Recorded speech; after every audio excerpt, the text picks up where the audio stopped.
கூட்டத்தை கூட்ட முடியும், கூட்டத்தை ரசிகர் கூட்டம்ன்றீங்க. நான் ஓப்பன் சேலஞ்ச் வைக்கிறேன். இத காசு கொடுத்தாது நீங்க கூட்ட முடியுமா? இந்த 17 லட்சம் பேர் உங்களால எந்த கட்சியாவது? ஆளும் கட்சி அவங்களுக்கு அவ்வளவு பெரிய இது இருக்கு, இவங்களுக்கு இவ்வளவு பெரிய இது இருக்கு, இது 75 வருஷ கட்சி, அது 55 வருஷ கட்சி. நான் ஓப்பன் சேலஞ்ச் கொடுக்குறேன் சார். காசை கொடுத்து நீங்க 17 லட்சம் பேர் கூட்டுங்க சார். இந்த கட்சியில காசு கொடுத்து, இது காசு கொடுக்காத வந்த கூட்டம். ரசிகர்கள் வந்து காத்தால சாயங்காலம் வரைக்கும் அந்த பொட்ட வெயில உட்கார்ந்துட்டு போவானா சார்?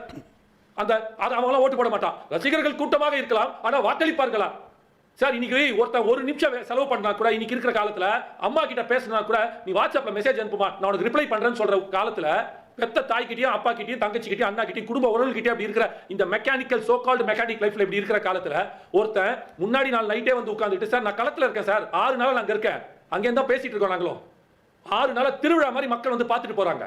அததான் அவர் சொல்றாரு. நீங்க கணக்கு போட்டுக்கிறீங்களே, அரசியல் விமர்சகர்கள் ஏதோ கணக்கு போட்டுட்டு ஒரு அரித்மெட்டிக் ஒரு அல்காரிதம் போடுறீங்களே, இது மக்களோட இல்லை, நான் மக்களோட டைரக்டா கனெக்ட் ஆறேன் அப்படின்னு தான் அவர் எடுத்து வைக்கிறார். அதனால தான் நான் மறுபடியும் சொல்றேன், நீங்க ஒரு அவசரத்துல பார்த்துட்டு இதுக்கு டிபேட்டுக்கு வந்துட்டீங்க, இப்பதான் முடிஞ்சது.